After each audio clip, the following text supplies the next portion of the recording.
একটা নতুন ভিডিওই সকলকে স্বাগত। আমি সাইদুর রহমান। আজ এই ভিডিওই আমরা একটা গুরুত্বপূর্ণ টপিক নিয়ে আলোচনা করতে যাচ্ছি, যার নাম প্রি অ্যানালিটিক্যাল এরর। যখন আমরা কোনো ল্যাবরেটরিতে কোনো কাজ করি, কোনো টেস্ট করতে যাই, তখন অনেকগুলো ধাপের মধ্য দিয়ে আমাদেরকে যেতে হয়। এখন বিভিন্ন স্টেপে বিভিন্ন ধরনের ভুল আমাদের হয়ে থাকে এবং সেই ভুলটার জন্য আমাদের যে ফাইনাল রিপোর্ট তার উপরে তার প্রভাব পড়ে। কোনো স্যাম্পল অ্যানালিসিস বা স্যাম্পল টেস্টিং করতে গেলে যে প্রসেসটা আমরা ফলো করি, সেই প্রসেসের মধ্যে মাল্টিপল স্টেপস ইনভলভ থাকে। সেখানে কি কি স্টেপস থাকে? প্রথমত টেস্ট অর্ডারিং, তারপর patient preparation, sample collection, sample transportation to the ল্যাবরেটরিতে স্যাম্পল অ্যানালিসিস বা টেস্টিং, তারপর তার রেকর্ড কিপিং এবং রিপোর্ট ডিসপ্যাচ, এবং সর্বশেষ হচ্ছে রিপোর্টের ইন্টারপ্রিটেশন। এই পুরো প্রসেসটা আমাদেরকে ফলো করতে হয়। এখন যে টোটাল যে টেস্টিং প্রসেস, সেই টোটাল টেস্টিং প্রসেসের যে স্টেপগুলো আমি বললাম, সেই স্টেপগুলোকে সেগ্রিগেট করা হয়েছে তিনটে ফেজে। তার প্রথম ফেজ যেটাকে আমরা বলি, সেটা হচ্ছে প্রি অ্যানালিটিক্যাল ফেজ। আমরা নামটা দেখে বুঝতে পারছি, প্রি অ্যানালিটিক্যাল মানে অ্যানালিসিস শুরু হওয়ার আগের পর্যন্ত যে ফেজ, সেটাকে আমরা বলি প্রি অ্যানালিটিক্যাল ফেজ। ঠিক আছে, প্রি অ্যানালিটিক্যাল ফেজ সম্পর্কে আরও ডিটেলস আমরা একটু জানবো। তার আগে বলি যে অ্যানালিটিক্যাল ফেজ কি। অ্যানালিটিক্যাল ফেজ হচ্ছে একটা স্যাম্পল চলে এলো ল্যাবরেটরিতে এবং ল্যাবরেটরিতে সেটার আমি অ্যানালিসিস করলাম বা সেটা টেস্টিং করলাম। এই যে টেস্টিংয়ের যে স্টেপস বা টেস্টিংয়ের যে প্রসিডিওর, এবং এই ফেজটাকে আমরা বলি অ্যানালিটিক্যাল ফেজ, যেখানে আমরা স্যাম্পলটাকে অ্যানালিসিস করছি। আর পোস্ট অ্যানালিটিক্যাল ফেজ হচ্ছে আমাদের টেস্টিং হয়ে গেল, রিপোর্ট আমরা পেয়ে গেলাম, সেই রিপোর্টটা নিয়ে রিপোর্টটা মানে প্রিন্ট করা, অ্যাকচুয়ালি টাইপ করা, প্রিন্ট করা এবং রেকর্ড কিপিং, এবং সেট রিপোর্টের সঠিক ডিসপ্যাচ এবং সেই রিপোর্টটার ইন্টারপ্রিটেশন। এই পুরো যে প্রসেসটা, সেই প্রসেসটাকে আমরা বলি পোস্ট অ্যানালিটিক্যাল ফেজ। এখন এই তিনটে যে ফেজ আমরা দেখলাম, এই তিনটে ফেজের মধ্যে প্রি অ্যানালিটিক্যাল ফেজ হচ্ছে সবচেয়ে ইরর প্রোন ফেজ। মানে এই প্রি অ্যানালিটিক্যাল ফেজে সবচেয়ে বেশি ইরর আমাদের হয়ে থাকে। The question is, what is pre analytical phase? এটা হচ্ছে পেশেন্ট। সেই পেশেন্টকে কি করবে? ডক্টর প্রথমে টেস্ট অর্ডার করবে যে কি কি টেস্ট করতে হবে। টেস্ট অর্ডার করার পর সেই পেশেন্ট কি হবে, সেই পেশেন্টকে আমাকে প্রিপারেশনের জন্য তাকে ডিরেকশন দিতে হবে যে যদি তার এমন কোনো টেস্ট আছে যে টেস্টটার জন্য তাকে ফাস্টিং করতে হবে, তাহলে তাকে ফাস্টিং করার জন্য বলতে হবে, এবং ফাস্টিং করার জন্য বললে সেটা কতক্ষণ করতে হবে ফাস্টিং সেটা বলতে হবে। কোনো ওষুধ আছে কি না, সেই কী ওষুধ খাই, সেই ওষুধটা খেয়ে আসবে নাকি না খেয়ে আসবে, সে খাবার খেয়ে আসবে নাকি খাবার না খেয়ে আসবে, এই সমস্ত বিষয়গুলো আমাকে পেশেন্টকে বলতে হয়, এবং এই স্টেপটাকে বলা হয় পেশেন্ট প্রিপারেশন। পেশেন্ট প্রিপেয়ার হয়ে যখন আমার কাছে চলে এলো, তখন আমরা করি তার স্যাম্পল কালেকশন।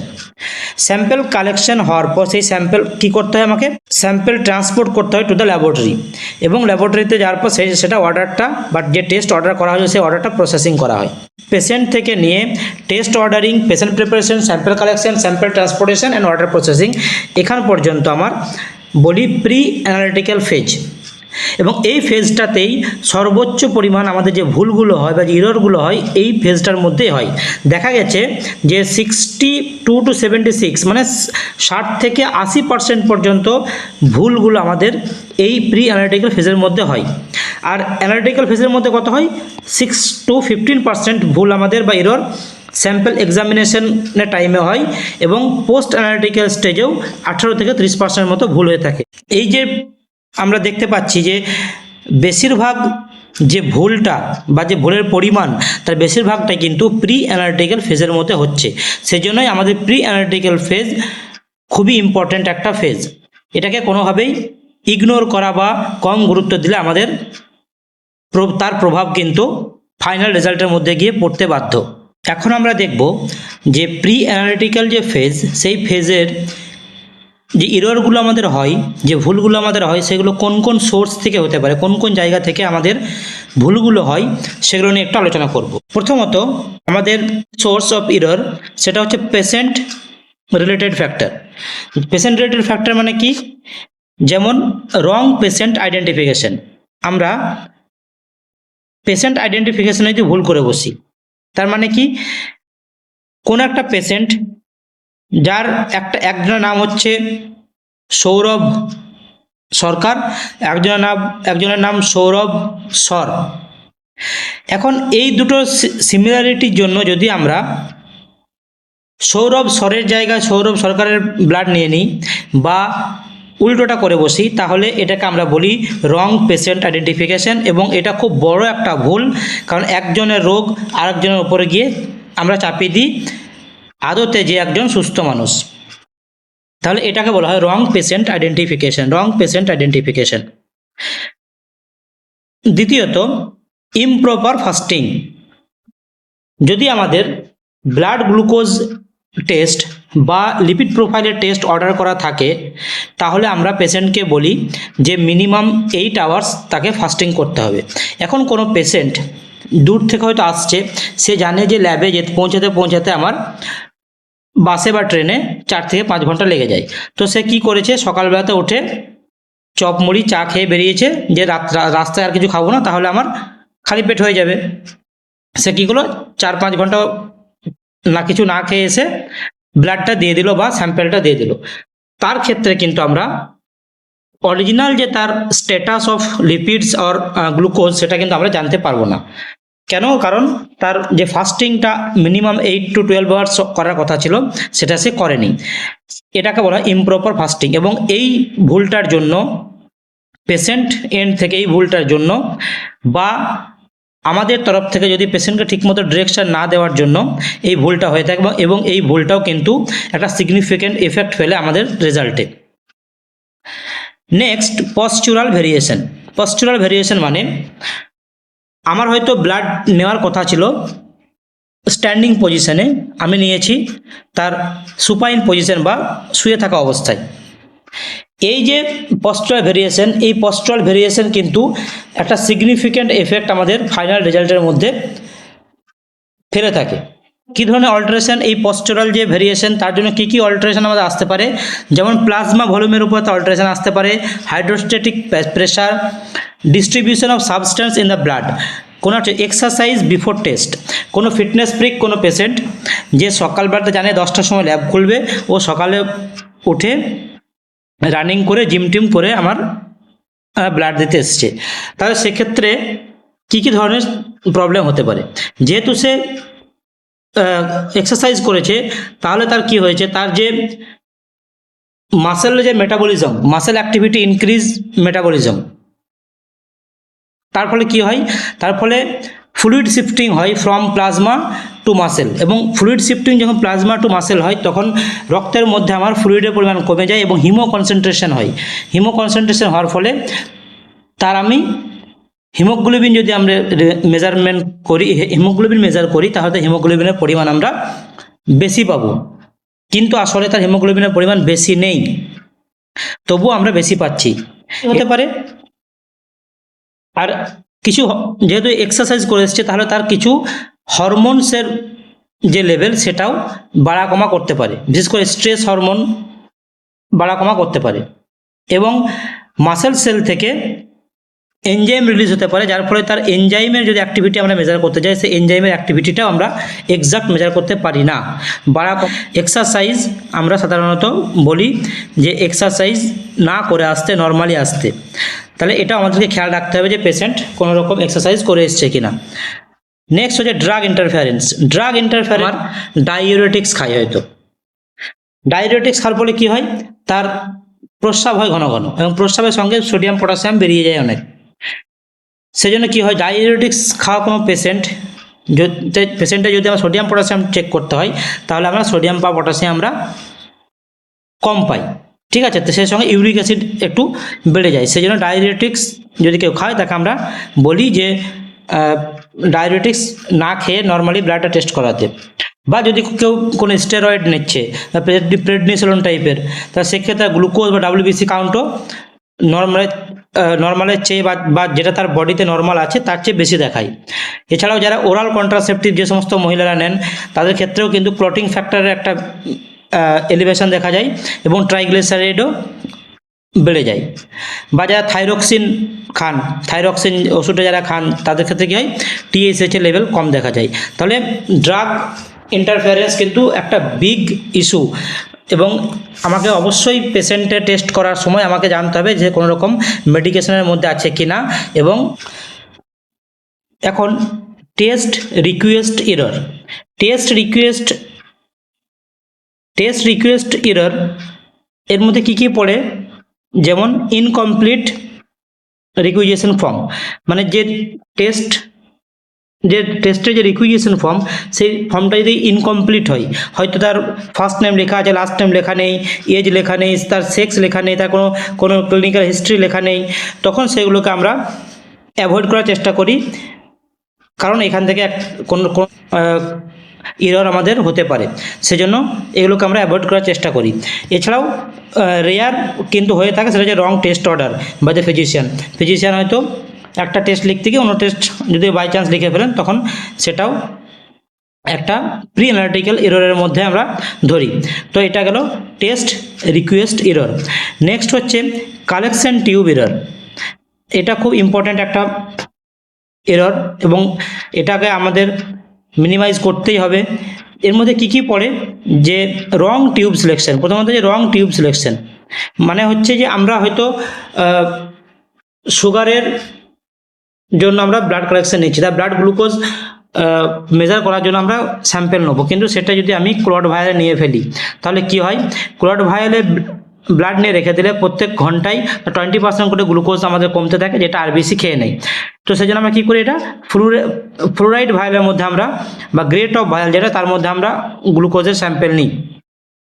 তো এখন এই ধরনের যদি এরর করে বসি আমরা, যে রং টিউবে আমরা স্যাম্পেল কালেক্ট করি, তাহলে সেটা আমাদের ফাইনাল রেজাল্টের ইম্প্যাক্ট ফেলে এবং এটা একটা আমাদের বড় ভুল। দ্বিতীয় নাম্বার হচ্ছে ইনকারেক্ট অ্যান্টিকোয়াগুলেন্ট মানে ওটাই বললাম যে আমাদের গ্লুকোজের কোনো স্যাম্পেল নেবো, সেখানে আমাদের সোডিয়াম ফ্লুরাইড আমরা ব্যবহার করি অ্যাজ অ্যান্টিকোয়াগুলেন্ট, সেখানে যদি আমরা ইডিটিএ ভায়ালে নিয়ে নিই তাহলেও আমার গ্লুকোজের যে মেজারমেন্ট সেটা সঠিক হবে না, এটাও আমাদের একটা ভুল। আর নেক্সট হচ্ছে রং অর্ডার অফ ড্র। আমরা জানি যে আমরা যখন ব্লাড মাল্টিপল টেস্টের জন্য যখন আমরা ব্লাড ড্র করি, তখন তো একটা স্পেসিফিক অর্ডার আছে যে কোনটা প্রথমে নেবো কোনটা শেষে নেবো। যেমন আমরা চেষ্টা করি প্রথমেই যেটা নিতে হয় আমাদের